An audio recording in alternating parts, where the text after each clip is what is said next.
चलिए शुरू करते हैं बिना टाइम वेस्ट किए। पहला सवाल है आज का कि a capacitor bank is connected across the stator terminal of induction generator loaded into A wind energy conversion system to A. Supply reactive power to both the machine and load, provide starting torque, supply reactive power to load or supply power to machine. So क्या इसका right answer होगा बताइए आप सभी। देखिए my dear, comment में ज़रूर बताइएगा। तब तक चलिए बताएं इसका आंसर क्या होगा। What is the right answer for that question. So मैं आपको बताता हूँ इसका सही आंसर क्या है। इसका आंसर ऑप्शन नंबर ए। ऐसा क्यों? देखो, जैसे कि हमें पता है, मान लो ये प्राइम मूवर है,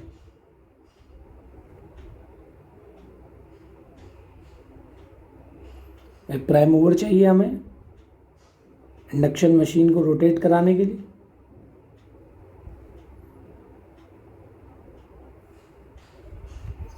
और ये रहा लोड,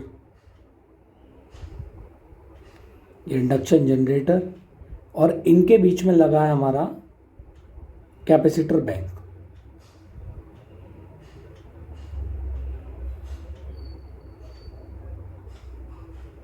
ठीक है, तो होगा क्या जब ये विंड मिल या विंड मिल जो है जब जनरेटर को रोटेट करेगी तो ये क्या करेगा, करंट प्रोड्यूस करेगा, है ना, करंट प्रोड्यूस करेगा। बट ये करंट जो होगा बहुत स्मॉल अमाउंट में होगा। ठीक, अब जब सबसे बड़ी प्रॉब्लम क्या है इंडक्शन मोटर के साथ, ये डबली एक्साइटेड नहीं है।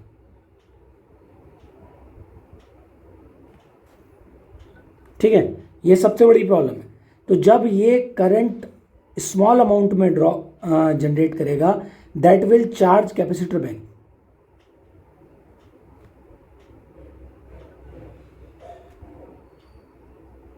और एक कैपेसिटर जब चार्ज होता है तो क्या डिलीवर करता है, रिएक्टिव पावर।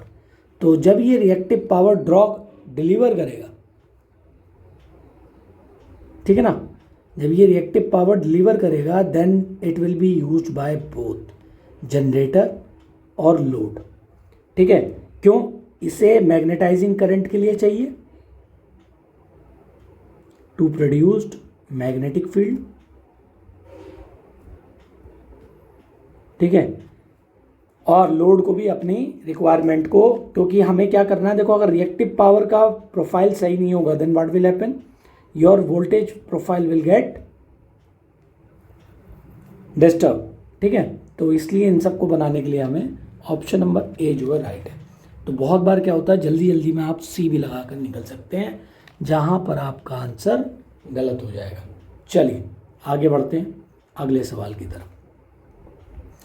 बताएं, if the voltage across the 4 ohm resistor is 20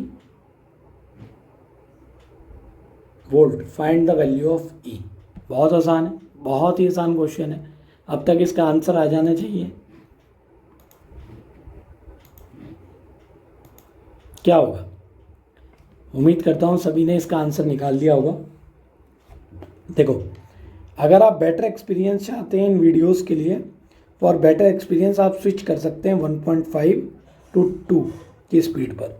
ठीक है, मैं आराम से पढ़ा रहा हूँ क्योंकि आप में से कोई ना कोई एक ऐसा होगा जो पहली बार कहीं ना कहीं स्टडी कर रहा होगा। चलिए, तो यहाँ से सबसे बड़ा पॉइंट क्या है, हम क्या करेंगे, सॉल्यूशन निकालते हैं इसका।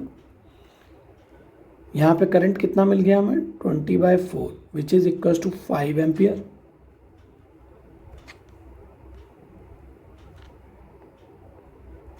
है ना, तो यहाँ पे ड्रॉप कितने का हो गया, 30 वोल्ट। तो by KVL,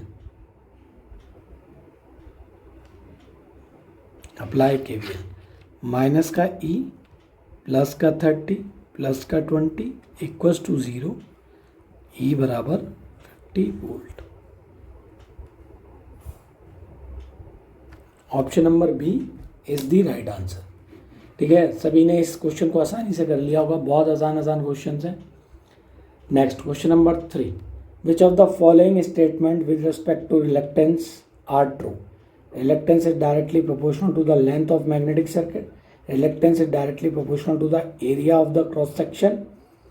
Reluctance is inversely proportional to the absolute permeability of the magnetic circuit. चलिए, तो रिलक्टेंस बराबर हमारा होता है L/U. डायरेक्टली प्रोपोर्शनल है, S reluctance is directly proportional. Area के इन्वर्सली प्रोपोर्शनल है, तो ये सेकंड वाली लाइन गलत हो गई. सेकंड ऑप्शन जहाँ जहाँ मिले काट दो. Option B is the right answer. और S is inversely proportional to mu, तो बिल्कुल सही बात है. पहला स्टेटमेंट राइट है, तीसरा स्टेटमेंट राइट है, तो ऑप्शन नंबर बी जो है हमारा वो राइट है. ठीक है,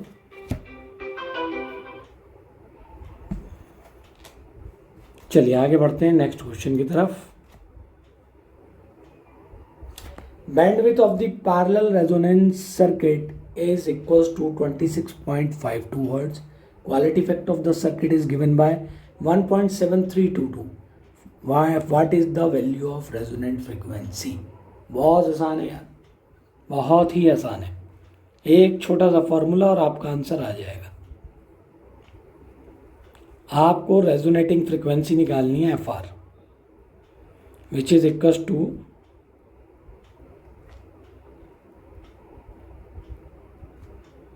Q इक्वल्स टू, अब इसमें पुट कर दो सारी value.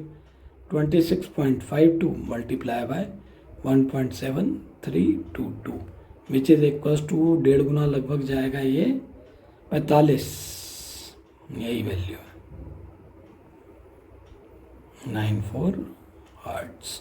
Option number C is the right answer. Where quality factor का एक फॉर्मूला 1/R√LC ये भी होता है ना, और FR बराबर क्या होता है 1/2πLC. ये सब छोटे छोटे फॉर्मूले एग्ज़ाम में डायरेक्टली आ जाते हैं, तो इन फॉर्मूलों की मदद से आप तुरंत सॉल्यूशन फाइंड आउट कर सकते हो. ठीक है, चलिए नेक्स्ट क्वेश्चन की तरफ.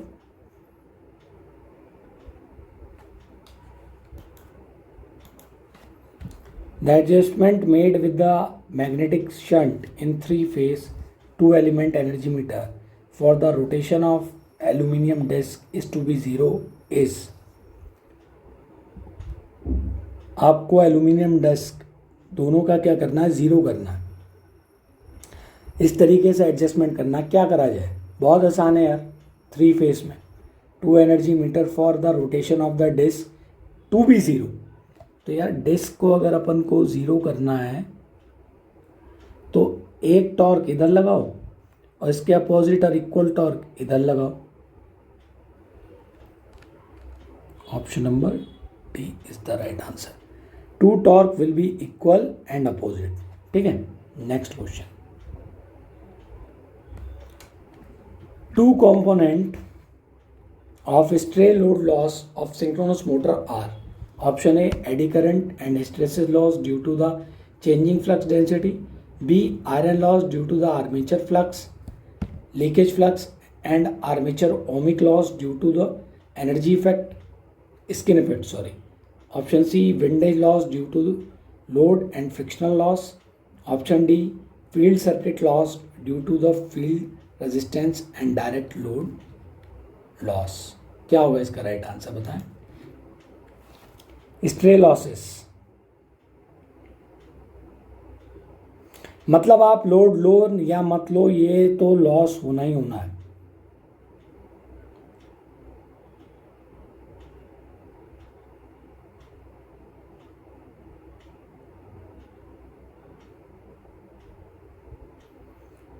क्या है इसका आंसर. ऑप्शन नंबर बिल्कुल सही. जिसने भी ऑप्शन नंबर बी दिया है वो बिल्कुल सही आंसर दिया है.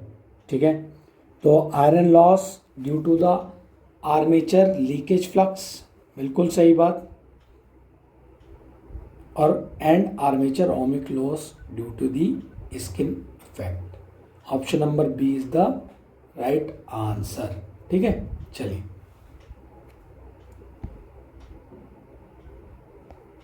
नेक्स्ट क्वेश्चन की तरफ. Which of the following statement about the speed control of DC motor is correct?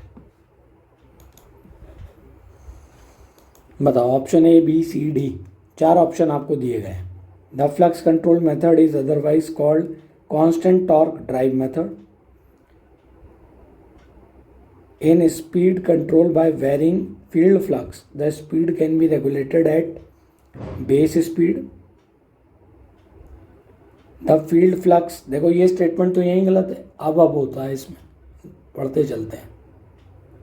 अब base speed, field flux otherwise called constant power drive method. ठीक है, ये स्टेटमेंट बिल्कुल करेक्ट है, आगे जाने की ज़रूरत ही नहीं है। Armature resistance method is employed to obtain speed अब नहीं, बिलो बेस स्पीड। ठीक है, flux control method is a constant drive method, no it's a power drive method.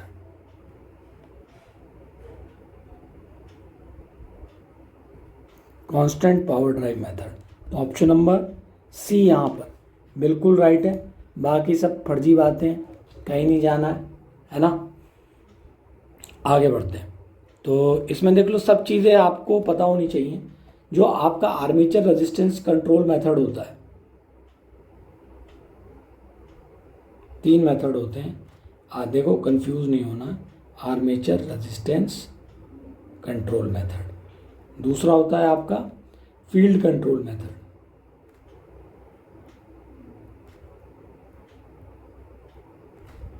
तीसरा आपका होता है आर्मेचर वोल्टेज कंट्रोल।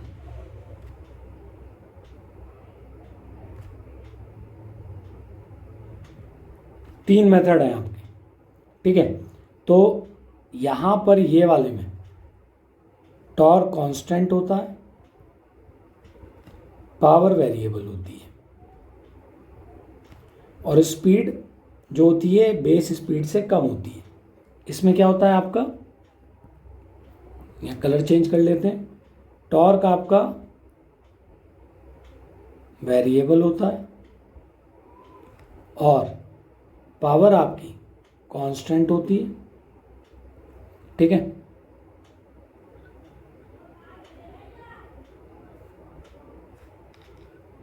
चलिए, तो ये आपको 2 याद रखने हैं, बहुत इंपॉर्टेंट है। ये वाला मेथड लगभग सेम है, इसमें दोनों बातें एक ही हैं। चलिए नेक्स्ट क्वेश्चन की तरफ। Question number 8, a consumer has a maximum demand of 300 kilowatt at a load 30% load factor, what are units consumed per year.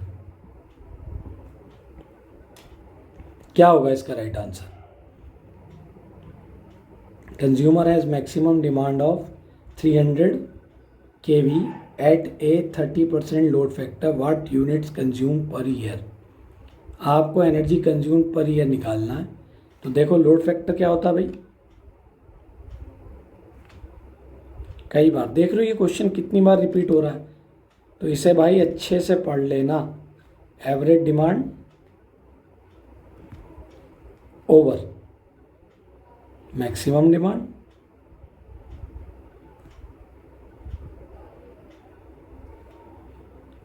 ये कहता है नंबर ऑफ यूनिट्स जनरेटेड या कंज्यूम्ड, क्योंकि जितनी जनरेट होंगी उतनी कंज्यूम होंगी। ईयर की बात हो रही है तो सीधा 8760 घंटे डिवाइडेड बाय मैक्सिमम डिमांड और लोड फैक्टर। तो तीनों की यहाँ पर क्या कर दो, नंबर ऑफ यूनिट कंज्यूम्ड या जनरेटेड बराबर है which is equals to 0.38760 multiply by 300 multiply 10 का power 3 788,400 kilowatt hour. Option number D is the right answer. 10, which of the following is not present in an auto transformer. ठीक है, क्या होता है इसमें बताओ। Low voltage regulation, low efficiency, high power rating या not present in auto transformer. ठीक है। कंडक्टिव आइसोलेशन बिटवीन प्राइमरी, बिल्कुल गलत बात, there will be a no isolation.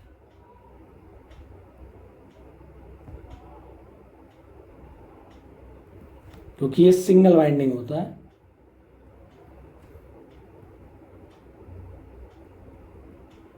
ठीक है, तो इसमें कोई भी आपका क्या नहीं होता, कंडक्टिव आइसोलेशन नहीं होता है। तो ऑप्शन नंबर सी जो है वो इसका राइट आंसर है। बाकी चीज़ें इसमें ठीक कही गई हैं आपको। चलिए नेक्स्ट क्वेश्चन की तरफ बढ़ेंगे। विच of the following statement is not correct. देखो ये क्वेश्चन बहुत बार आ रहे हैं एग्जाम में, नॉट करेक्ट वाले तो बहुत बार आते हैं। About the quality factor of a parallel resonance circuit, बताएं A B C D, 4 option आपको दिए गए हैं। Which of the following statement is not correct about quality factor of parallel resonance.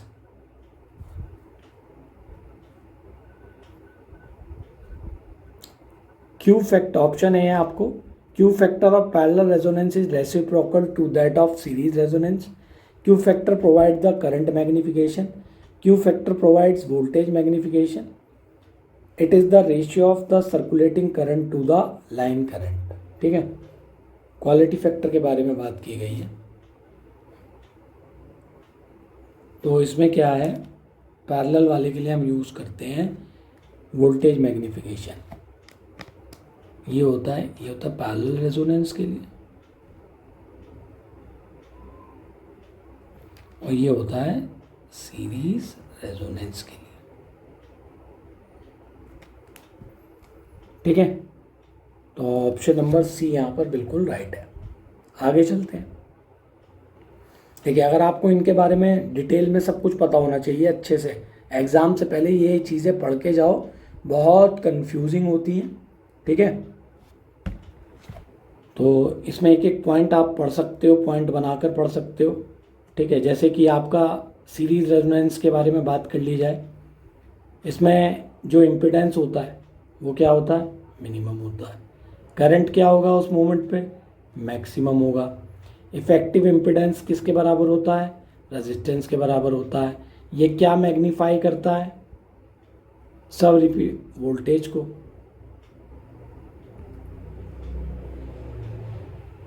ठीक है, और देखिए वोल्टेज को मैग्नीफाई करता है ये वाला, तभी इसमें नॉट पूछा गया था, ऑप्शन नंबर सी है। ठीक है, ऑल्सो नोन एज क्या कहते हैं इसे, एक्सेप्टर सर्किट भी कहते हैं। तो चलिए इतने पॉइंट काफ़ी हैं। पावर फैक्टर दोनों में यूनिटी रहता है, ये जस्ट इसमें रिवर्स हो जाएगा। जेड क्या रहता है, मैक्सिमम। करंट क्या रहेगा, मिनिमम। इफेक्टिव इम्पिडेंस कितना आता है इसमें, L/CR। ठीक है, ये क्या होता है, रिजेक्टर सर्किट। क्या करता है, मैग्नीफाई करंट को, है कि नहीं। और पावर फैक्टर इसमें भी क्या रहता है, यूनिटी। चलिए ये पूरा पॉइंट आपके बन गए हैं, बहुत इंपॉर्टेंट है एग्जाम पॉइंट ऑफ व्यू से, बहुत बार पूछा जाता है। Next question, the base of thermochemical conversion is, option a chemical process, pyrolysis process, gasification process, catalyst process. तो ऑप्शन नंबर है बेटा इसमें बी। देखो, अगर आपको थर्मो के बारे में पता है, ये इटालियन शब्द में पायरो का मतलब होता है हीट, हीट मतलब टेम्परेचर, टेम्परेचर मतलब थर्मल, तो इसलिए पायरोलोसिस इसका नाम हो गया, और लेसिस वर्ड हो गया केमिकल के लिए। ठीक है, तो ऑप्शन नंबर बी यहाँ पर बिल्कुल राइट है। Next, rate offered in the tender remain valid for dash from the date of opening of the tender 1 month, 3 month, 12 month, 6 month। क्या होता है इसका आंसर, इसका आंसर है बेटा ऑप्शन नंबर बी। ऐसे क्वेश्चंस को अगर आपको आता है तभी अटेम्प्ट करना, अदरवाइज ऐसे क्वेश्चंस को अटेम्प्ट करने की कोई ज़रूरत नहीं है आपको। देखो गाइज, मैं थोड़ा आराम आराम से पढ़ा रहा हूँ, आप स्पीड तेज कर सकते हो, यू विल स्पीड अप। ठीक है, जिससे आप आसानी से बहुत कम टाइम में ज़्यादा क्वेश्चन कर पाए। ठीक है, पहले मैं बहुत तेज़ी से कराता था लेकिन क्वेश्चंस को अब, लेकिन मैंने यही समझा है कि धीरे धीरे बढ़ाना बहुत ज़रूरी है। ठीक है, जिसे भी स्पीड अप करना है वो सेटिंग में जाके चेंज कर सकता है। चलो, two circuit the impedance of which are given by Z1 equals to 4 plus J3 Z2 8 minus J6 ohm are connected in parallel. If the total current supplied is 15 ampere, what is the value of the total impedance of the circuit? Total impedance आपको निकालना है, बहुत आसान है। कैसे निकालेंगे? Total impedance नहीं, admittance, sorry, बहुत। तो देखो, सबसे पहले Y1 निकाल लो 1/Z1 से।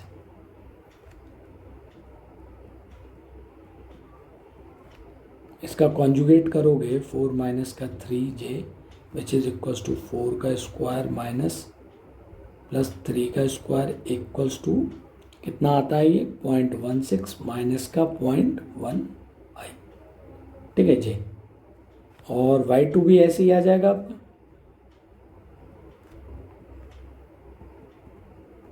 विच is equals to 0.08 plus 0.06 J। Total net कितना आएगा Y1 प्लस Y2 0.16 यहाँ पर। ठीक है, माइनस का 0.12 J plus 0.08 plus 0.06 J which is equals to 0.24 minus का J 0.06 ओम। ठीक है, ओम यहाँ गलती हो जाएगी, इट विल बी मो। ठीक है, देख लेते हैं कौन है अपना आंसर में। Option number D is the right answer. वैसे तो मैंने टोटल पूरा करके दिखाया है, आप इन दोनों यूनिटों को जोड़ दोगे तो जो ऑप्शन में मिलेगा टिक करके निकल लेना। टाइम ख़राब नहीं करने का है, टाइम बहुत इंपॉर्टेंट है। जब आपने देख लिया कि सारी वैल्यू अलग अलग है तो बस आपका काम उतना ही आसान हो जाएगा। नेक्स्ट,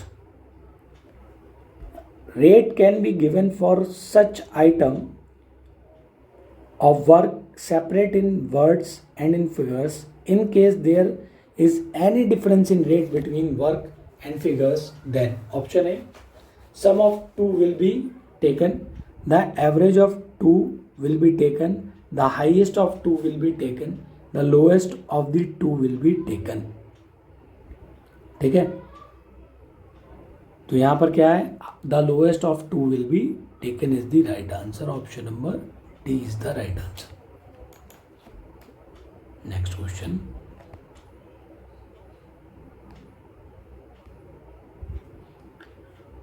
देखिए पूरा क्वेश्चन आपको दिया गया है और आपको फाइंड आउट क्या करना है, एफिशिएंसी करनी है 0.8 पावर फैक्टर लैगिंग पर। ठीक है, बहुत आसान है, कर सकते हैं आप इसे। टर्बो जनरेटर आपको दिया गया है, एफिशिएंसी का सिंपल फॉर्मूला लगाना है आपको। Output power divided by input power multiply by 100। ठीक है, सो दैट आपका क्या हो गया, आउटपुट पावर आपकी क्या आ जाएगी भाई, देखो KVA multiply by power factor, ये हो गया आपकी आउटपुट पावर। ठीक है, इनपुट क्या हो जाएगा, आउटपुट प्लस लॉसेस,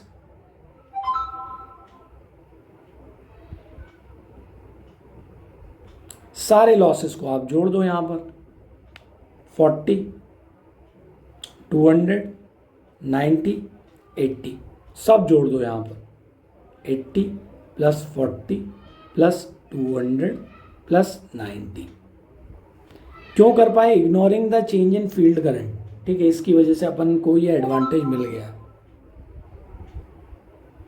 तो यहां पर क्या रहा हमारा, 8000 divided by 8000 plus 40 plus 200 plus 90 plus 80 which is equals to 95.12।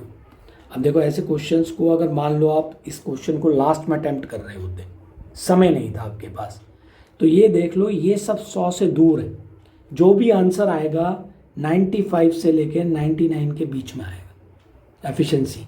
ठीक है, तो ये एक ट्रिक्स हैं, ऐसे लगाओगे तो आप बड़ी आसानी से क्वेश्चंस को क्रैक करोगे। नेक्स्ट क्वेश्चन पे चलते हैं अपना। The strength of electromagnetic radiation is measured by photometer in the range form ultraviolet to infrared, infrared to ultraviolet, ultraviolet to visible light, visible light to ultraviolet. क्या होगा इसका right answer? इसका answer है ultraviolet to infrared. ठीक है, जो spectrum है अपना इलेक्ट्रोमैग्नेटिक मेजर बाय फोटोमीटर, कहाँ से? Ultraviolet to infrared.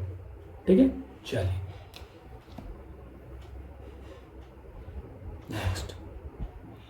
Next question है। Shaded pole motor, shaded pole single phase induction motor are used in the application such as.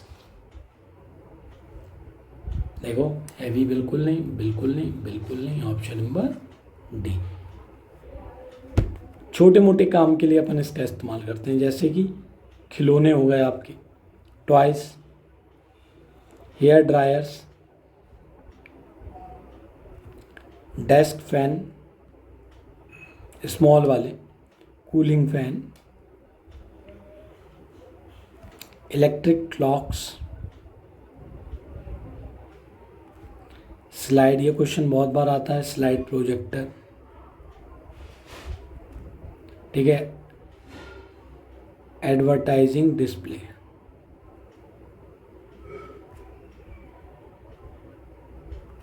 तो इसमें से ये दो वाले मैक्सिमम एग्जाम में पूछे जाते हैं, ये और ये आपको याद रखने बहुत इंपॉर्टेंट है, इट्स वेरी इंपॉर्टेंट। ठीक है, ज़्यादा एफिशिएंसी इसकी नहीं होती, वीक रोटेटिंग मैग्नेटिक फील्ड होती है, एफिशिएंसी भी इसकी 5 से 25% होती है। तो ये सब पॉइंट आपको पता होने ज़रूरी है। Next question, admittance of A circuit is this given आपको है, what should be the value of impedance. देखो कितने आसान आसान क्वेश्चन है।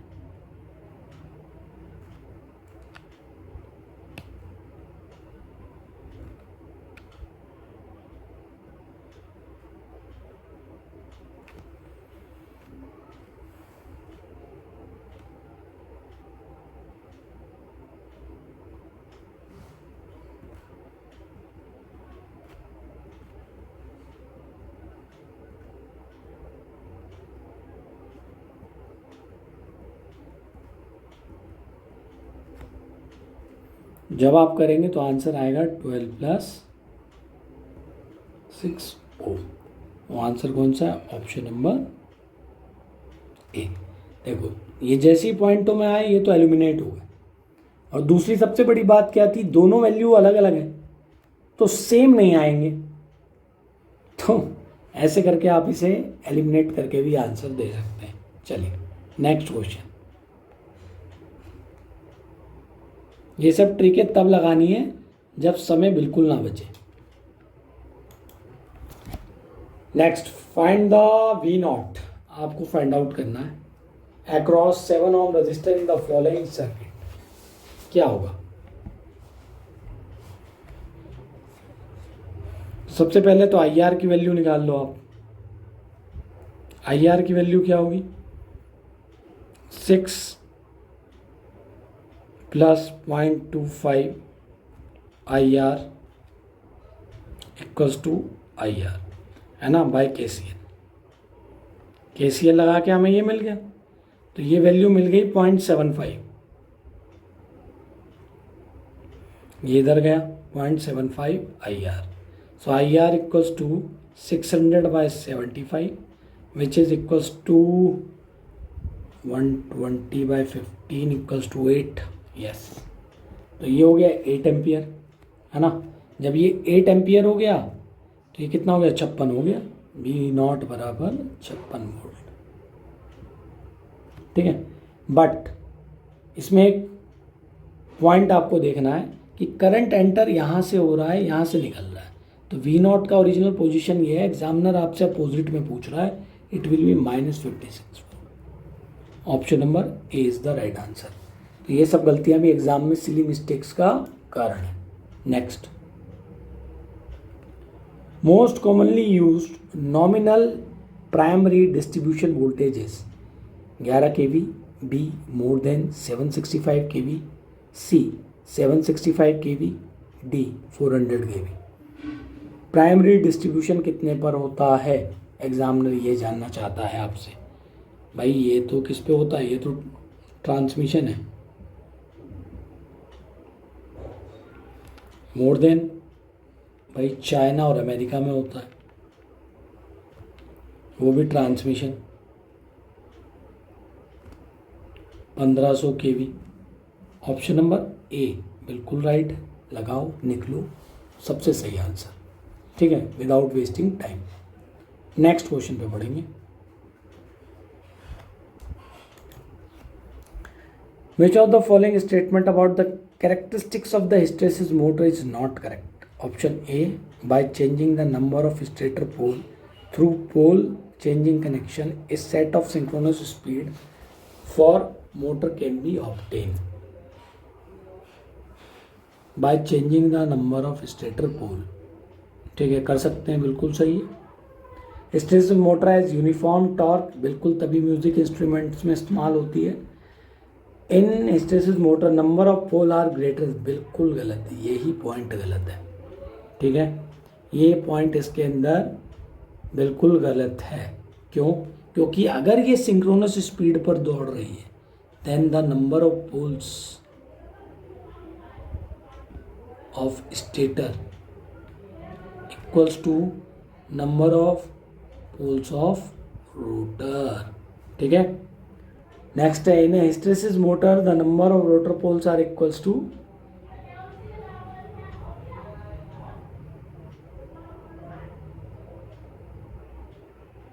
Sorry guys. ठीक है, तो ये वाला point option number C is the right answer.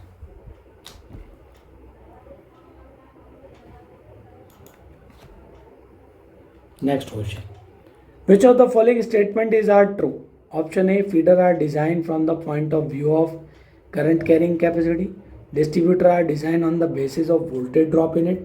Voltage variation at the consumer terminal is not considered while designing the distributor. तो दोनों ही ट्रू हैं, पहला दूसरा, सी वाला नहीं है। Option number B is the right answer, है ना। फीडर को करंट कैरिंग कैपेसिटी के हिसाब से डिज़ाइन करते हैं, डिस्ट्रीब्यूटर को वोल्टेज ड्रॉप के हिसाब से। ठीक है, चलिए ऑप्शन नंबर बी जिसने भी दिया आंसर बिल्कुल सही दिया है। नेक्स्ट, 100 मैक्सवेल इक्वल्स टू कितनी मैग्नेटिक लाइंस होती हैं?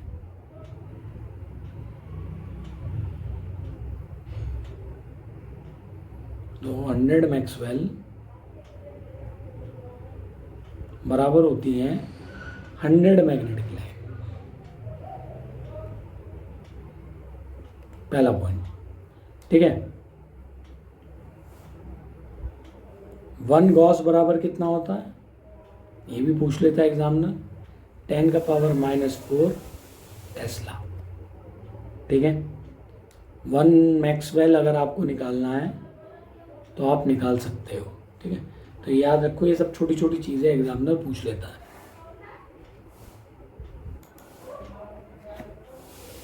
तो ऑप्शन नंबर बी यहाँ पर बिल्कुल सही है, जिसने भी बी आंसर दिया है वो बिल्कुल राइट है। Next, if input frequency is 50 hertz for the half wave rectifier, the ripple frequency of it would be a 150 hertz, B 200 hertz, C 100 hertz, D 50 hertz. क्या होगा? हाफ वेव रेक्टिफायर, तो देखो यार, इनपुट फ्रीक्वेंसी ही आपकी ripple frequency के बराबर होती है HWR में। ठीक है, और FWR फुल वेव रेक्टिफायर में यही आपकी हो जाती है 2F0।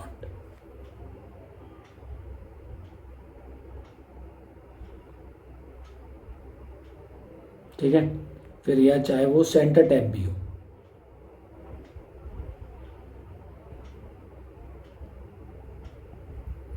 तो यहाँ पे अगर 100 है तो इसका आंसर भी क्या आएगा, 100 ही आएगा। Option number C is the right answer. Next question,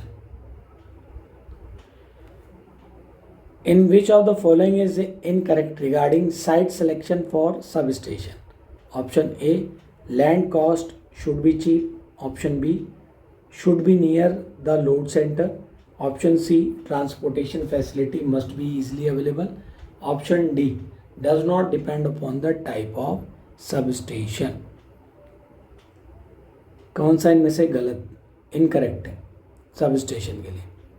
तो यार देखो, does not, option number D यहाँ पर राइट है, इनकरेक्ट है बिल्कुल, क्योंकि land and cost should be cheap बिल्कुल सही है, लोड सेंटर के बराबर होना चाहिए और ट्रांसपोर्टेशन फैसिलिटी होनी चाहिए, तीनों पॉइंट करेक्ट है, बट ये इनकरेक्ट है।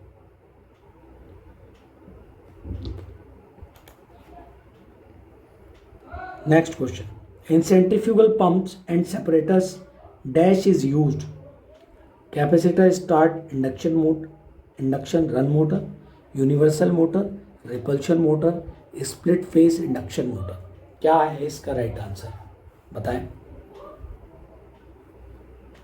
What should be the right answer for the following question? बताओ भाई क्या है इसका answer, what should be the right answer for that question? तो keep in mind it is split face induction motor is the right answer.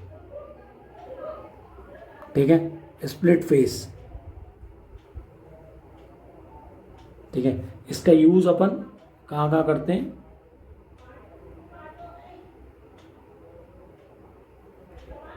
Fans, blowers, centrifugal pump, washing machine,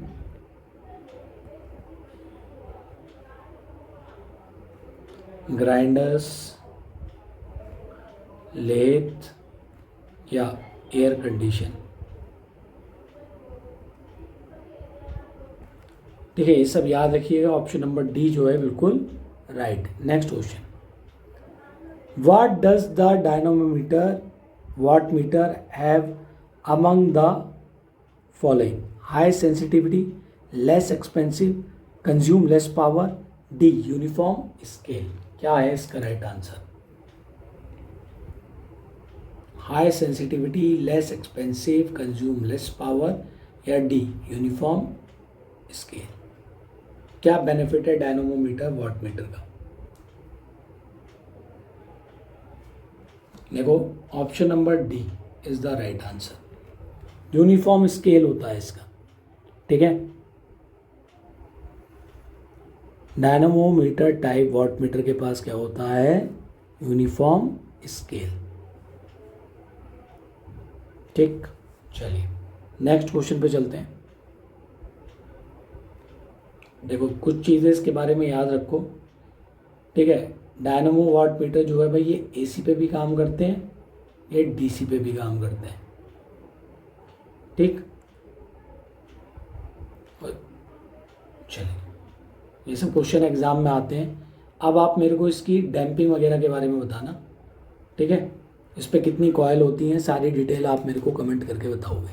next, in single phase induction motor if slip of the motor is S with regards to the forward rotating flux, then its slip with regards to the backward rotating flux will be s minus 1, s 1 minus s, 2 minus s। क्या होगा? Backward slip आपको बतानी है। तो देखो, आपको पता होता है s forward plus S backward कितना होता है? बराबर 2। ठीक है, तो अगर बैकवर्ड आपको बतानी है 2 minus S F is the right answer. तो स्लिप अगर फॉरवर्ड एस होगी तो बैकवर्ड हो जाएगी 2 माइनस का एस। ऑप्शन नंबर डी यहाँ पर राइट आंसर है। ठीक है, ये बहुत इंपॉर्टेंट क्वेश्चन है, सिंगल फेज इंडक्शन मोटर से बहुत बार आता है ये question. Next, in hysteresis motor hysteresis torque remains practically, option a variable, fluctuating, constant या जीरो। मैंने अभी बताया अगर ये सिंक्रोनस स्पीड पर चल रही है और अगर आप इसे म्यूजिक इंस्ट्रूमेंट में यूज करते हैं क्योंकि लेस नॉइस भी क्रिएट करती है, तो जाहिर सी बात है कि इसका टॉर्क कांस्टेंट होगा, तभी तो टेप टूटेगी नहीं टेप रिकॉर्डर की। Option number C. ऐसे लॉजिक से भी क्वेश्चन आप कर सकते हैं।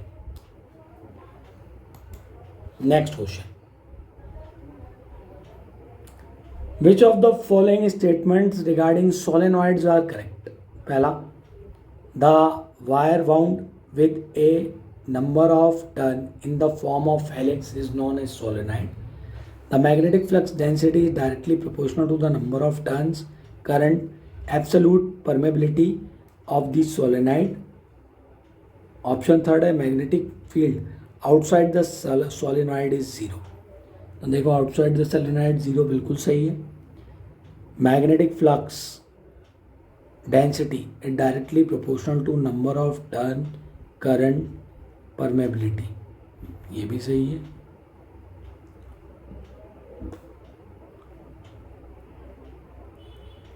तीनों ही सही है बेटा इसमें। Option number D is the right answer. ठीक है, D is the right answer. Next question, what is a head in A micro hydro power plant. Head क्या होता है, मैंने आपको बताया, अपने नोट्स में भी बताया। Head is the vertical distance that water falls. बिल्कुल सही भाई, डैम का हेड, यहाँ से पानी गिर रहा है, यही क्या कहलाया जाता है, डैम का head. Option number D is the right answer. Horizontal नहीं भाई, नहीं भाई। वाटर राइज नहीं भैया, गिरता है डैम से पानी, कभी उठता हुआ देखा है, कभी नहीं। बहुत आसान क्वेश्चन, ये क्वेश्चन फेवरेट है, आता ही है एग्जाम के अंदर कहीं ना कहीं। क्या होता है भाई, सैग। सर सैग बराबर होता है WL square 8T। This is the value of sag. दो टावर है, दोनों टावरों के बीच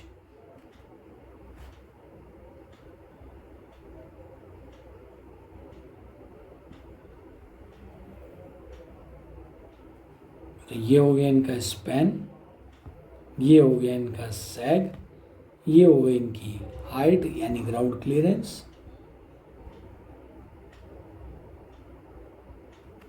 ठीक है, ये याद रखिए, सैग इसे कहते हैं, दिस इज कॉल्ड सैग।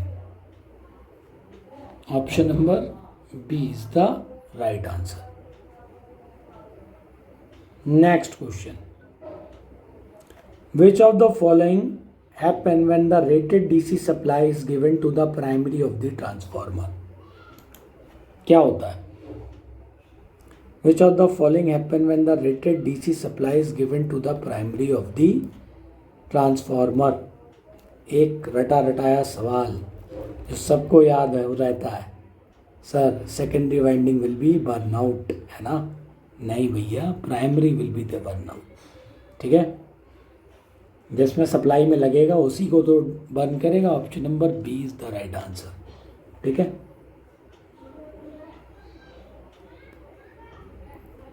ठीक। तो इसी के साथ गाइस चैनल को लाइक करें, शेयर करें, सब्सक्राइब करें, और मैं बहुत सारे क्वेश्चंस आपके लिए लाता रहूँगा जब तक आपका एग्ज़ाम रहेगा।